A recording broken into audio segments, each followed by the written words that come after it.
Assalamualaikum warahmatullahi wabarakatuh. Bersyukur pada Allah Subhanahu wa taala siang ini kita bisa makan bersama-sama dengan Bapak Rektor BPD ya, tanpa direncanakan. Tadi pagi juga ketemu Pak Wali dan Nyonya dan Mertua. Ini semua Allah yang mengatur. Saya pun kaget pagi-pagi saya naik sepeda, mau naik sepeda, saya kedatangan tamu salah satu kaca di Kota Pontianak. Akhirnya saya dapat lahan. Nah, karena ini tahun 2023 belum dibangun, sehingga harus semangat baru. Dan saya harus pertama kali BPD ini, yang mungkin rezeki orang BPD kali ya, karena di medsos, di warung kopi, BPD ini tahun ini sangat meningkat dan banyak prestasi. Nah, ini yang kita harapkan ya, untuk kita diskusikan ya, kita dengar langsung kepada Pak Direktur Utama, di sini ada sahabat saya, Prof. Didi dan yang lain-lain ya. Dan ini suatu tradisi yang baik yang dilakukan Pak Direktur, bahwa menjelang akhir tahun dan awal tahun itu makan bersama. Ini kan yang harus terjadi dari itu. Untuk itu ya, saya minta kepada Pak Direktur ya, langkah-langkah apa ya yang kedepannya akan Bapak prioritaskan atau menjalani ini sehingga BPD ini bisa dikenal oleh masyarakat. Sudah dikenal, tapi alangkah bagusnya yang ke depan ini lebih kenal lagi. Karena kita tahu bahwa BPD ini sudah menjangkau ke pelosok Kalimantan Barat, malah sampai ke Jakarta segala saya dengar ya. Nah, mungkin yang di Jakarta itu ya perlu nanti menjelaskan alamat di mana, ya kan?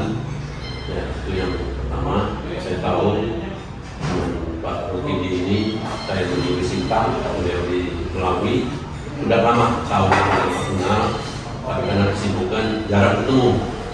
Begitu juga dengan Prof ini. Saya selalu tanya Prof ini, di luar negeri terus, ya wajar aja Pak ya, karena beliau ini kan ahli ekonomi. Dan nggak salah juga BPD dibantu oleh beliau. Banyak satu orang saya tahu mantan Kapolda tidak hadir, mungkin beliau di Jakarta kali. Itu sekilas yang bisa saya sampaikan. Silakan Pak itu untuk menjelaskan kepada masyarakat bahwa hasil-hasil yang dicapai di medsos itu yang mereka guna penghargaan itu apa sih yang diperlukan dan sampai mencapai ratusan miliar saya dengar ya, keuntungan apa sebetulnya. Karena malam kemarin di Pendopo Pak Bu khusus dalam sambutan beliau itu ya di depan SKPD itu para tamu itu menjelaskan bahwa beliau juga nggak kalah, bahwa di Pemda provinsi itu kenaikan PAD-nya sangat besar ya, 100% lebih. Nah, sekilas saya tadi kedatangan tamu salah satu kaca tadi itu, ini yang bahan saya, dia tadi ngeluh, aduh Pak maaf Pak, saya jarang ke rumah Bapak karena menjelang awal tahun ini, tapi ini diubur-ubur, saya kira diubur apa? Ternyata harus mencapai target dari tadinya, ya kan? Itu bayangan saya kaca loh, apalagi kalau direktur, ya kan? Nah, tadi Pak saya bingung Pak, masih harus tutupi 18 miliar, 20 miliar, dan mana cari duitnya? Jadi macam cara apa? Ya harus ada donor Pak, apabila Pak dapat, yang amin. Nah, ini gambarnya seperti itu, susahnya ngelola Pak itu. Tapi secara keseluruhan, ya. Dan saya juga dapat informasi dari warung kopi bahwa tenaga-tenaga BPD sekarang anak-anak muda akan bagus tuh, ya kan? Kira-kira itulah Pak Direktur, monggo silakan. Baik, Assalamualaikum warahmatullahi wabarakatuh. Bismillahirrahmanirrahim. Wa yasri amri wa qul qadami syari'ah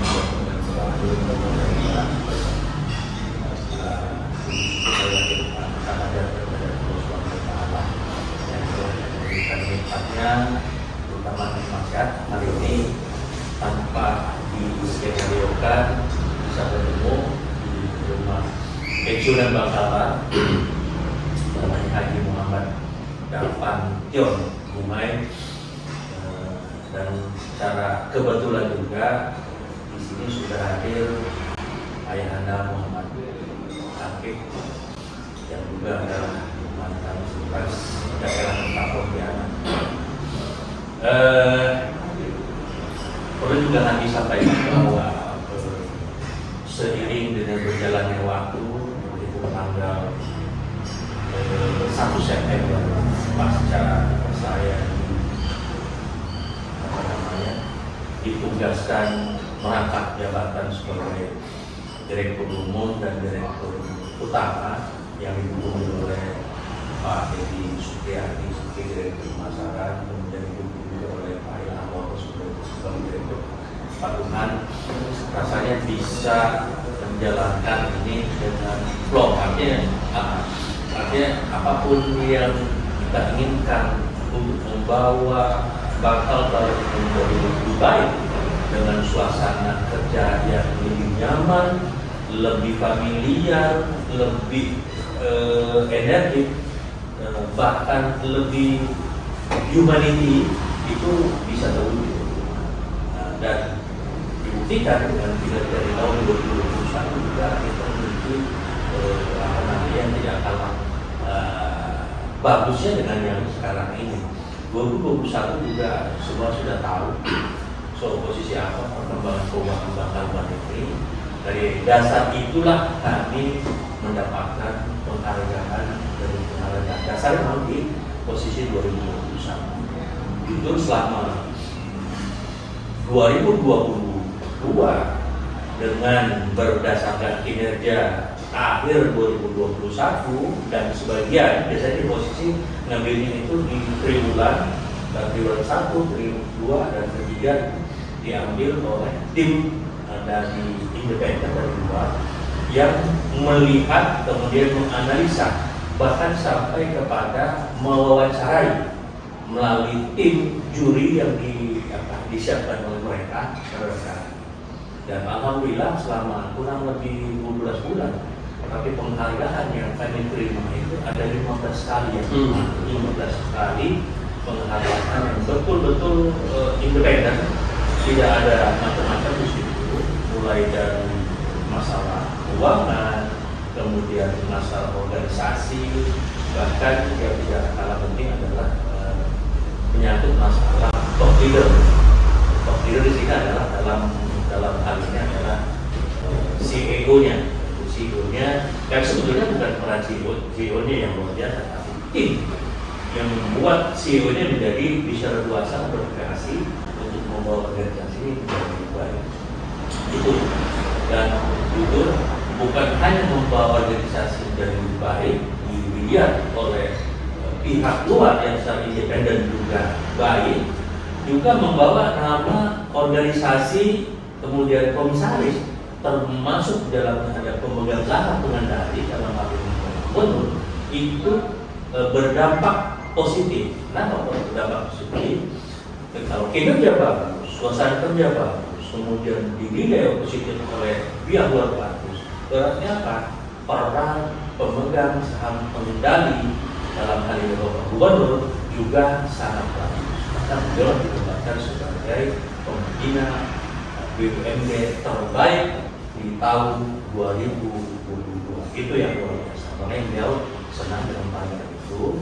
Di samping juga kami mendapatkan imbasnya dari sini. Jadi sekali lagi semua ini karena memang kerjasama tim yang luar biasa baik.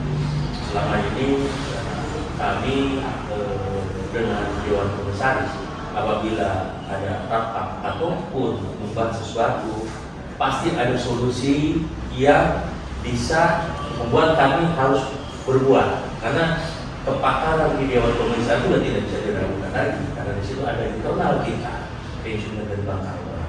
Kemudian juga ada kepakaran ekonomi, ada Profesor Edi Sudarman, kemudian juga ada yang memang memiliki latar belakang hukum, yaitu mantan Kapolda Kalimantan Barat, Pak Jen Pol Purnawirawan di Jakarta. Jadi juga salah satu yang membuat kami solid.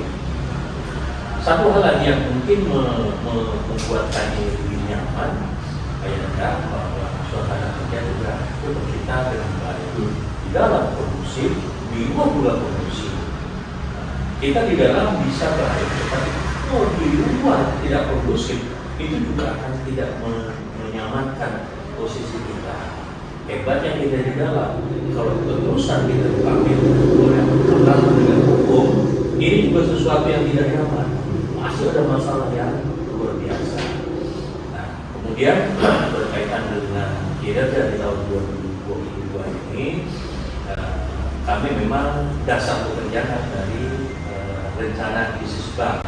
Kalau di dalam pemerintah mungkin RPJMD, ya Prof ya, RPJMD itu dasarnya itu.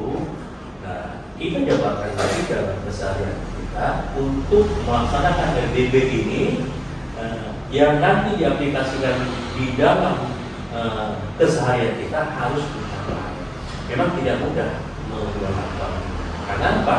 Selain juga memiliki keilmuan untuk mengelola bank ini, ada trik-trik tertentu, ada seni-seni tertentu yang meramu menjadi sebuah laporan keuangan yang betul-betul harus mencerminkan sebuah bank yang dilihat dan dicerminkan dari rasio-rasio keuangan. Jujur, memang inilah yang memang barangkali agak sedikit pelik, tetapi harus bisa dilakukan. Caranya bagaimana? Caranya itu selalu koordinasi dan komunikasi dengan teman-teman baik di direksi, divisi sampai kepada dewan komisaris. Kita libatkan semua ya, dan kaitan dengan kinerja di tahun 2022 ini, alhamdulillah kami perlu juga jelaskan bahwa kinerja kami itu aset targetnya 21,7 triliun, tercapai 23,7 triliun, artinya mencapai 109,44%, sesuatu yang fantastis. Kemudian juga dana pihak ketiga, targetnya kita tidak muluk-muluk, 16,9 triliun, tercapainya 17,5 triliun. Artinya pencapaian itu kurang lebih 103,42%. Itu kan juga tidak mudah. Sisi lain, perbankan lain itu susah mencari dana pihak ketiga. Banyak yang kesulitan terjadi saling berebut. Makanya kalau barangkali ayahnya tadi dapat informasi, begitu susahnya untuk mencari DPK dari pihak ketiga di masyarakat sampai mungkin kurang tidur, tapi itulah jawaban kan itu, tidak mudah. Kemudian yang dikredit atau pembiayaan, ya kan, kami juga alhamdulillah dari target 14,3 triliun itu tercapai 14,5 triliun atau sebesar 101,47%. Itu sesuatu yang luar biasa. Mungkin hari ini betul-betul ada beberapa perbankan yang bisa mencapai itu, termasuk di seluruh BBI. Aku yakin tidak semuanya bisa mencapai sampai 100%. Kemudian hal lagi yang lainnya adalah berkaitan dengan modal. Ini diberikan target di tahun 2022 ini sebesar 1,597 triliun modal setor dari organisasi yang ada baik provinsi maupun kabupaten kota sekarang. Dan kami bisa kolek seluruh setoran yang ada dari kedua saham ini sebesar 1,629 triliun atau tercapai 102,01%. Kemudian sisi lain juga kami ini sangat-sangat hemat. Prof ini sangat mengapresiasi terhadap kinerja kaitan dengan efisiensi ini, di mana sebetulnya kalau 85% juga sebetulnya tidak ada masalah. Pokoknya kami diberikan target 70,90%. Tapi kami bisa menekan pada angka 68,16%. Itu kan efisien banget. Efisien. Tapi di sisi lain juga laba yang ditorehkan laba yang ditorehkan itu dari target kami ini 412 miliar 836 juta. itu mencapai 444 miliar 430 juta rupiah atau mencapai 107,65%. Padahal kami mengatakan ya kenaikan yang lalu itu dengan IPD 2020 hanya 5% ya Pak, tapi tercapai 7%. Bayangkan, suatu yang menurut kami bagus banget. Makanya kami di internal kami juga ada sesuatu yang membuat kami haru diri, untuk satu sedikit yang fantasi, tapi itulah yang kami kelola sekarang ini terhadap kabar yang betul-betul menurut kami sudah sangat-sangat luar biasa. Amin. Satu hal lagi ya, bahwa apa yang diinginkan oleh pemegang saham dalam hal ini Bapak Gubernur, selalu dalam kesempatan apapun itu selalu menekankan satu, NPL. NPL itu non performing loan, artinya tingkat atau rasio dari kredit bermasalah dibandingkan kredit secara keseluruhan. Nah, NPL kami itu sebesar 1,75%. Dia menurunkan angka itu 1,7 bisa tercapai. Makanya begitu tadi kami sampaikan posisi real kami, dia udah tidak ada masalah apapun, langsung senyum. Nah, ditambah lagi kami serti lagi sesuai dengan arahan beliau melalui Prof. Edi. Kami sebagai BUMD yang paling tua harus membantu BUMD yang tidak dalam adalah yang tidak bahkan kami sadar-sadar kami bawa masih dalam utara kami sekarang ini ada sesuatu yang membuat mereka itu luar biasa satu. Berapa? Sekarang aset Jamkrida sudah 140 hampir 150 miliar dari modal yang dimiliki 23 miliar. Labanya berapa? Tahun lalu negatif. Rugi. Sekarang setelah kami rangkul semua, itu laba hampir 5 miliar. Luar biasa. Makanya tadi juga disampaikan kepada dia langsung kolaborasi kami dengan BUMD yang notabene adalah beliau sebagai ownernya, itu sangat-sangat luar biasa. Itu yang barangkali membuat kami juga merasa berbangga karena memang arahan beliau kami laksanakan. Beliau tidak kalah penting lagi ya bahwa beliau menginginkan bahwa kredit yang disalurkan oleh Bank Data harus bersaing dengan bank lain. Kami hitung kembali bahwa base lending rate atau dasar suku bunga kredit itu ada string acuannya itu pada angka 7,sekian%. Dan kami menurunkan rate bunga kredit kepada pasar ini menjadi 9,5%. Dan itu dilaksanakan dan sudah diapresiasi oleh Dewan Komisaris. Betul, sesuai dengan arahan beliau, kita jangan tidak direct-direct. Nanti kita bisa satu dengan suku bunga rendah, tetapi juga kalau pasarnya bisa kita rangkul banyak, ya kan marketnya kita makin besar, maka laba juga terbukti memang ini laba ini yang membudak luar biasa. Alhamdulillah. Di sisi lain, tingkat kemacetan juga sangat tinggi. Itu yang barangkali sedikit memberikan satu gambaran bahwa bukan hanya ayah saja yang tahu, tapi juga nanti para pemirsa ataupun para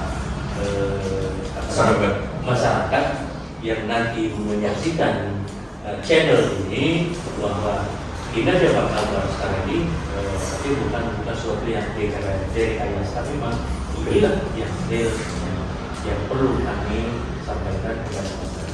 Mungkin ada tambahan lagi Pak? Ya, nanti kita sifatnya diskusi lah Pak Direkturnya. Nah inilah masyarakat sekalian, kalau kita mendengar langsung dari pemangku jabatan dari Pak Direktur, ya nanti akan dibantu oleh yang lain. Ya hal-hal yang tanda kutip ya ada kemarin itu agak ramai ya pertama bahwa kalau penghargaan itu rekayasa, itu adanya kata receh, itu adanya macam-macam. Termasuk juga jam kerja, kan agak ramai juga kemarin masyarakat bahwa jam kerja itu memang umurnya masih umur jagung. Ya, kebetulan ditangani oleh anak-anak muda. Nah, mudah-mudahan masyarakat mendengar penjelasan tadi. Tapi mungkin kali ya, mungkin pengalaman Pak Budi sebagai orang lapangan yang malah melintang, dibantu juga oleh para pemangku-pemangku yang masih muda-muda ini. Saya lihat yang paling muda ini Pak apa namanya? Pak Amin. Oh, Pak Aminnya, Pak Amin. Ya. Baru ya? Oh, dari Kepatuan. Saya lihat masih muda sekali. Ya, baru ya? Ya, selamat bekerja Pak Amin. Amin aja namanya. Al-Amin. Oh, Al-Amin. Alhamdulillah. Kalau ini saya kenal nih Pak Didi ya. Katanya jago catur, cuma nggak pernah ada di dalam saya. Ya kan? Kalau ini jago sepeda ini. Tapi kalau di kelas dan belakang kebiau juga. Ya kan? Nah, beliau itu saya juga belum kenal. Kita bersama Pak Sintan, Pak. Oh. Kalau ini memang saya Pak, tempat saya diskusi, tempat saya suka bertanya. Cuma beliau ini sangat sibuk, maklum lah. Ini melakukan secara nasional, ya. Susah ketemu beliau ini Pak. Ya. Tapi enak kalau kita diskusi dengan beliau ini, ya nyambung.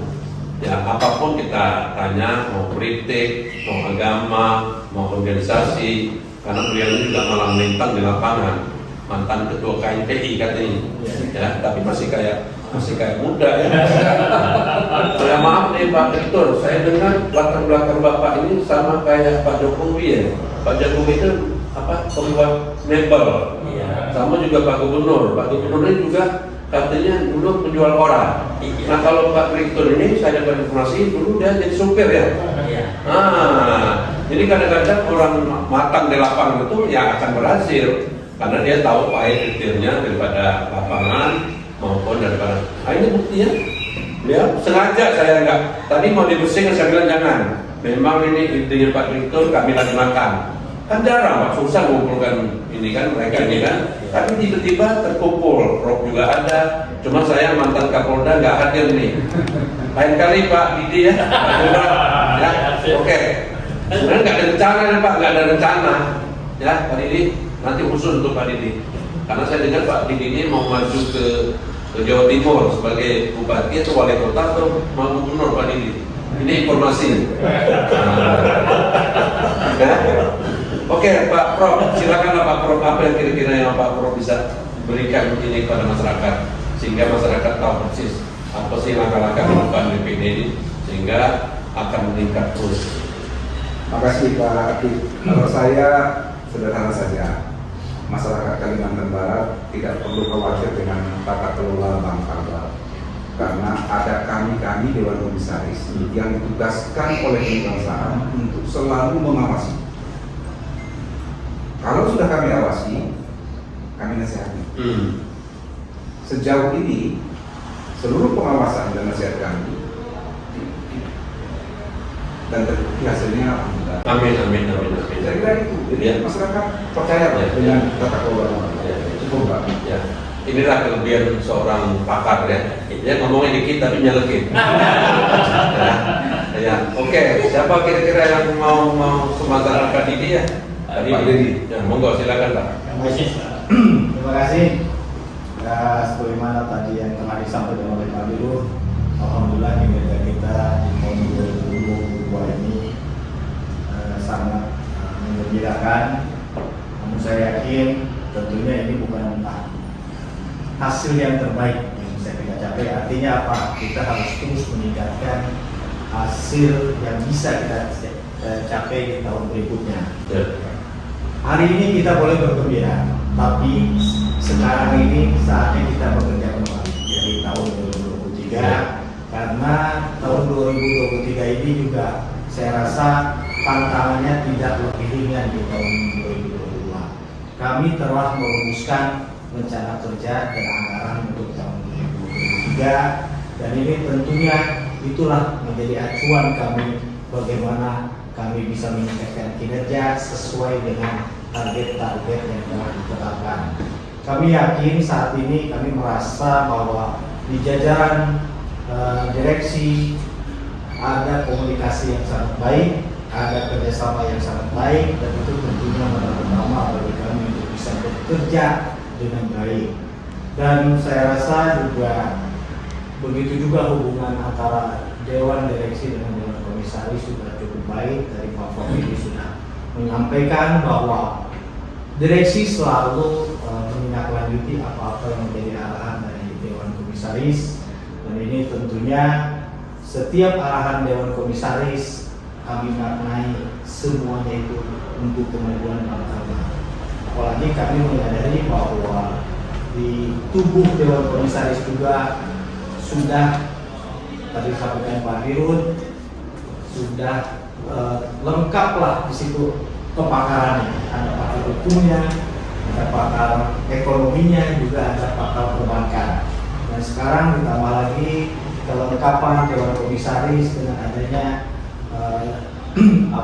komite pertama satu yang digawangi oleh Pak Ilham Mahomo yang tadinya dari Pak Tuhan. Dengan semakin lengkapnya Dewan Komisaris, tentunya arahan dan juga masukan dari Dewan Komisaris tentunya kepada kami akan lebih baik lagi, dan insya Allah kami tetap akan menjalankan apapun yang telah disarankan oleh Dewan Komisaris sepanjang itu untuk kepentingan dan kemajuan Bangkalan. Dan untuk target-target 2023 saya harap mungkin perlu saya sampaikan bahwa tidak lebih gampang dicapainya untuk tahun 2022. Artinya apa? Kami juga tetap harus semangat mengejar target tersebut dengan berbagai strategi yang telah berhasil kami terapkan di tahun 2022 itu tetap akan kami teruskan. Sementara strategi yang dianggap kami kurang berhasil tentunya akan kami review agar keberhasilannya lebih tinggi lagi. Mungkin itu saja tambahan. Oke, setuju Pak Deddy, setuju sekali. Ya, inilah kalau pemikiran orang pemain catur, ya, bagaimana caranya dia tuh melakukan bagaimana radio itu mati. Target tercapai, ya kan? Setuju Pak bahwa tujuan kita ini Pak bahwa ada perubahan. Tahun 2022 begini, 2023 seperti yang Bapak maksud benar. Dan kita jangan ngoyo, artinya kita tetap kerja keras, jangan terbuai. Ya, setuju sekali Pak. Ya, mudah-mudahan apa yang Bapak harapkan ini bisa terlaksana dengan baik. Yang adanya kekompakan di dalam, benar itu Pak. Kalau nggak ada kekompakan, bagaimana mau kerja? Kita saling sikut, saling umpet, saling itu udah nggak zaman lagi lah itu, ya. Karena kita disorot oleh masyarakat.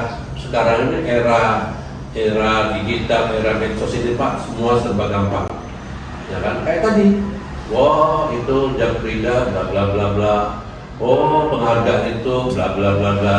Tapi kalau dijelaskan secara gamblang seperti ini, ya biarkanlah, jalan. Ya, anjing mengonggongkan, pila tetap berlalu. Ada yang mau disampaikan Pak Wono? Ya, cukup. Ya, Bapak ini memang pemain sepeda. Tapi kalau kita kalah sudah belakang, biar udah Pak. Nggak bisa. Artinya dia masih setengah-setengah. Pak Amin, ada yang mau disampaikan Pak? Bapak yang paling muda nih, ya kan? Paling muda Bapaknya saya.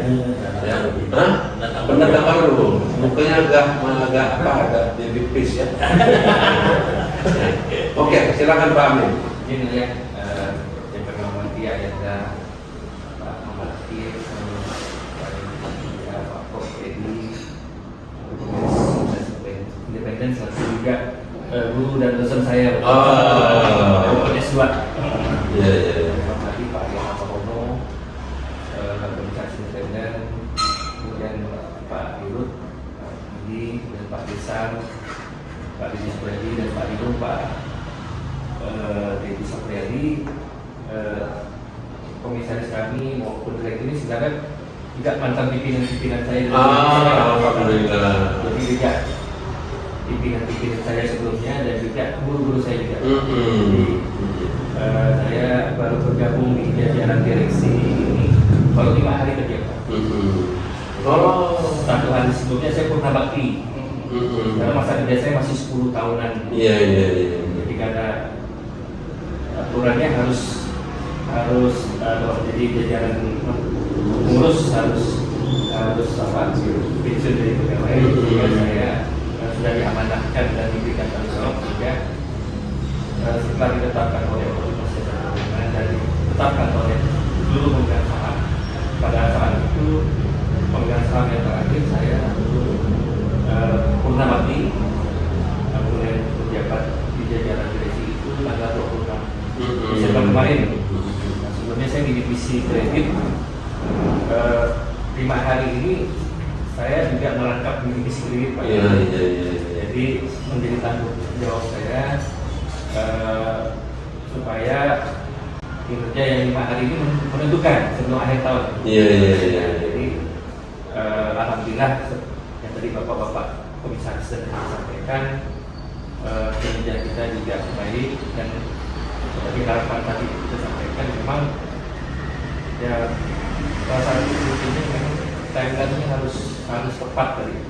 Jadi kedepannya memang saya juga ada sampaikan teman-teman di divisi kredit yang sebelumnya juga sudah kita siapkan untuk strategi 2023. Walaupun saya tidak meninggalkan divisi kredit, tapi kita juga sudah menyampaikan kita sudah membuat rangka strategi atau program 2023. Tinggal teman-teman seperti yang Bapak bisa sampaikan sudah baik tetap kita jalankan, yang dulu mungkin kita evaluasi. Cuma memang saya sampaikan ke teman-teman memang harus timeline-nya agak ketat dan supaya tidak hilang pemahaman. Iya. Jadi itu agenda saya mungkin di tahun 2023 ini di awal ini lebih mulai menata di tupoksi yang baru jadi tapi juga tetap berkoordinasi dengan teman-teman sebelumnya. Jadi silaturahmi dengan teman-teman di sama di pun tetap akan dijalin. Mungkin itu agenda. Terima kasih. Jadi nggak salah dugaan saya tadi bahwa beliau ini orang baru, tenaga baru, ya kan, masih muda, baru semua lah. Jadi ngomong pun agak baru-baru. Ya kan. Ya, jadi dugaan saya itu nggak salah, Pak. Ya bagus, ya. Ada regenerasi namanya. Regenerasi itu memang di semua organisasi memang diharapkan untuk ya tadi daripada yang tua-tua, ya kan. Dan saya dengar juga omongan di warung kopi bahwa BPD ini banyak tenaga baru, ya kan, bagus. Begitu saya tanya ke Kapolres Solo baru, begitu saya tanya ke Melawi baru, begitu saya tanya ke Samba, saya rajin bertanya Pak, karena saya ini sering dulu tuh waktu di Singkat tuh banyak bergaul dengan BPD, terutama dengan Ali Majid. Itu agak belahau, agak koboi, ya, suka ngestrikan kawan. Ada kawan saya Pak sampai seminggu berak-berak Pak. Nah ini kerjaan Ali Majid tuh. Salam aja buat masih hidup kan Pak Ali Majid? Salam ya. Salam buat Pak Ali Majid. Oh itu benar Ali Majid. Dia kalau ketemu saya dia nggak ketawa terus itu. Karena kawan saya dulu tuh Pak nak minta obat kuat ceritanya. Dia bilang datang ke Pak Hakim, ya, Pak Hakim punya obat kuat tuh, saya kasih. Ya kebetulan memang ada obat, bukan obat kuat Pak, ya obat untuk pencahar.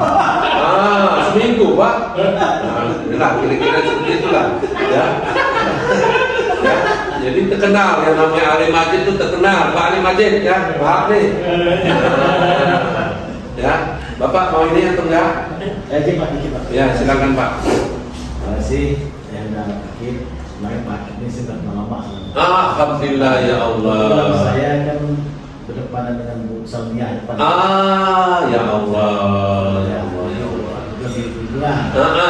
Nah juga sibuk di bapak lah.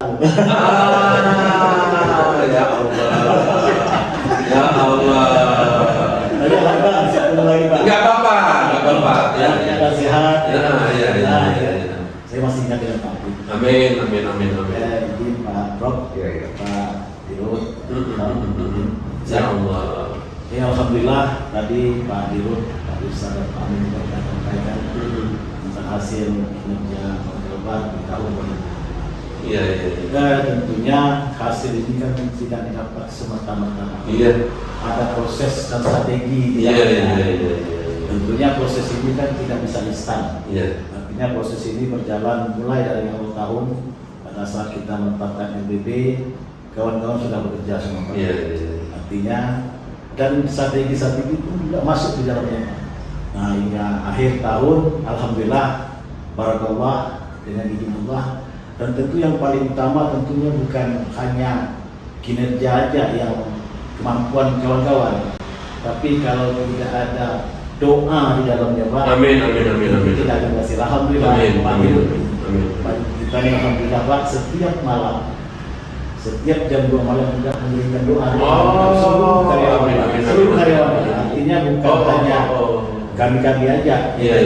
tapi seluruh karyawan dikirim dia doa. Amin. Nah ini saya rasa ini kekuatan doa. Amin. Senjata orang mukmin, senjata orang muslim itu kan doa. Amin. Manusia tidak punya kemampuan apa-apa, Iya.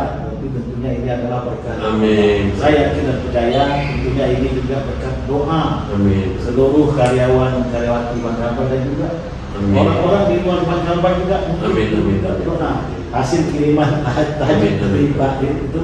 Nah ini saya rasa cukup luar biasa Amin. sehingga membuahkan hasil pada akhir tahun 2020. Amin. Kebetulan saya dipercaya sebagai direktur umum, tentunya harus ada strategi ke depan untuk tahun 2023 ini. Memang saya harus fokus karena memang sudah menjadi kebutuhan adalah digitalisasi. Tidak bisa tidak, suka tidak suka kita harus mampu untuk bersaing. Bagaimana memberikan pelayanan dan kebutuhan daripada masyarakat tentang digitalisasi. Kita akan berupaya semaksimal mungkin tentunya kita sesuaikan juga dengan anggaran yang ada dan kebutuhan. Artinya skala prioritas yang mana yang harus kita prioritaskan untuk kita tingkatkan kembangkan digitalisasinya. Dan tentu selain itu juga pengembangan dari SDM kita agar mampu untuk bersaing dengan pengembangan lainnya. Mudah-mudahan di tahun 2023 ini semangat karyawan-karyawati, karyawan dari Bank Kalbar lebih memacu lagi untuk meningkatkan kinerja. Dan saya juga kebetulan juga ini channelnya Pak Agib, ya kan? Pesan juga kepada masyarakat Kalimantan Barat. Saya waktu pas dites oleh Pak Profesor, saya pengen jadikan bahwa Bank Kalbar ini adalah bank pilihan masyarakat Kalimantan. Amin. Alhamdulillah. Saya prosesi dengan Bank Jabar, Pak. Bank Jabar itu Ya. dimanapun dia buka, masyarakat Jabar tetap nampungnya di Bank Jabar. Ya. Nah, saya harap juga Bank Kalbar, dimanapun Ya. Bank Kalbar, dimanapun masyarakat Kalimantan Barat, tabunglah di Bank Kalbar. Insya Allah kita akan jaga amanah ini dengan sebaik-baiknya dan tentunya kembali juga kepada masyarakat Kalimantan Selatan. Iya. Karena pemegang sahamnya, pemiliknya adalah pemerintah kota, provinsi dan kabupaten. Dan dampaknya pun kembali juga kepada pemerintah dan untuk membangun Kalimantan Barat. Ya. Dan itu juga kembali kepada masyarakat Kalimantan Barat. Nah, mari kita percayakan semua transaksi kita ke Bank Kalbar. Insya Allah akan kami jaga amanah ini dengan sebaik-baiknya. Berikan Pak Akib. Ya. Assalamualaikum warahmatullahi wabarakatuh. Waalaikumsalam warahmatullahi wabarakatuh. Nah ini nggak salah kita nyuruh beliau baca doa. Memang kalau bukan baca doa itu khotbahnya begitu. Jadi tanpa saya harus ngomong, ya mari masyarakat kita besarkan Bank Kalbar untuk kita dan untuk masyarakat Kalbar demi pembangunan ke Kalbar untuk lebih maju dan lebih baik lagi. Dan ini tentu ya peranan Bupati Wali Kota khususnya Pak Gubernur sangat besar ya, bahwa kita harus majukan Bank Kalbar sebagaimana Bank Jawa Barat, Bank DKI, Bank Jawa Tengah. Karena setiap provinsi itu yang sekarang udah punya bank. Malah saya dapat informasi ada provinsi yang banknya nunggak. Nah kan prihatin kita. Justru bank kita ya ada kelebihan lah ya, kelebihan itu untuk pembangunan di Kalimantan Barat. Ya itu sementara ya, tanpa saya panjang lebar lagi karena sudah dijabarkan oleh Pak Ustadz. Ya, karena saya panggil Pak Ustadz lah. Ustadz tadi ngomongnya, ada yang ngomong seperti itu, ya kan? Mungkin Pak Direktur ada yang mau sampaikan lagi ke masyarakat, diimbau ke masyarakat, ya, sehingga benar-benar ini saya nanti kalau ke daerah Pak, saya akan umpur kepala cabang itu akan saya umpur. Kita buktikan omongan Pak Direktur, omongan yang lain ini sesuai nggak, cocok nggak? Tapi yang membuat kita gembira sekarang ini pegawai-pegawai itu udah banyak senyum, ya kan, udah ramah. Kalau swasta itu nggak banyak senyum, nggak banyak ramah, Pak, ditinggal masyarakat, Pak. Nah, karena tadi itu hidup matinya bank itu adalah di masyarakat, ya kan. Beda dengan PNS, maaf ya, kebetulan saya ini PNS, Pak. Ya, nah, Pak Bro paham lah itu, ya. Oke, terima kasih. Mungkin Pak Direktur akan menambahkan lagi, ya, untuk lebih lengkap lah. Baik, terima kasih. Mungkin bahasa saya terakhir berkaitan dengan apa yang selama sudah didukung oleh pemegang saham, baik Bapak Gubernur maupun Bapak Bupati dan Wali Kota Semarang Barat, ya, tidaklah berlebihan. Kami mengucapkan terima kasih yang tiada terhingga atas dukungan dan peran Bapak yang tidak sedikit. Bapak Gubernur sekali lagi mengucapkan terima kasih atas dukungan Bapak, masukan Bapak, arah Bapak terhadap kami. Nah, kemudian tidak kalah penting adalah bagaimana Bapak juga berkomitmen untuk menjadikan Bank Kalbar ini menjadi bank yang betul-betul profesional, menjadi sumber dari pendapatan asli daerah, selain dari yang lainnya.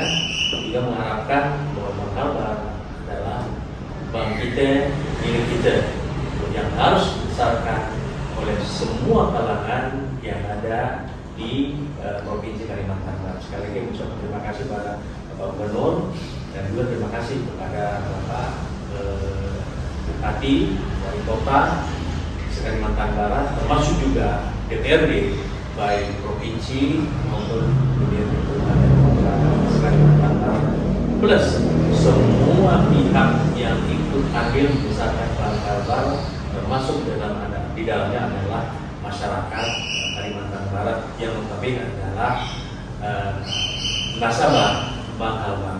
Ingat bahwa Bank Kalbar selain juga memiliki kantor cabang yang tersebar di Provinsi Kalimantan Barat, di kabupaten, kota, dan beberapa kecamatan, juga ada satu di Jakarta yang tepatnya beralamat di Jalan Suharjo, daerah Tebet. Itu berseberangan dengan Balai Sudirman, betul, berseberangan dengan Balai Sudirman yang dibelah oleh Jalan Suharjo. Itu ada kantor cabang kita, kantornya milik kita, gedungnya milik kita, dan dikelola oleh anak-anak yang memang anak-anak Kalimantan Barat. Tidak ada yang lain. Memang orang-orang profesional tempatkan. Alhamdulillah juga kita tahun ini tidak kalah. Kalau tidak salah itu hampir 1,9 T asetnya di tahun ini. DPK-nya juga hampir 800 sampai 900-an. Labanya juga sudah berapa miliar, saya lupa angkanya. Tapi memang tumbuhnya memang bagus untuk kerja di cabang mereka. Saya kira mungkin itu statement kami di akhir atau di penghujung wawancara ini. Pakailah Bank Kalbar untuk segala transaksi, karena bagaimanapun Bank Kalbar punya kita dan milik kita. Terima kasih. Assalamualaikum warahmatullahi wabarakatuh. Waalaikumsalam. Ya, demikian yang dapat kami sampaikan, dan alhamdulillah ternyata di Jakarta pun Bank Kalbar hadir. Tahu saya dulu di kota katanya. Oh, sekarang berpindah ya? Oh, dia dulu di Mangga 2 ya. Sekarang pindah ke Tebet.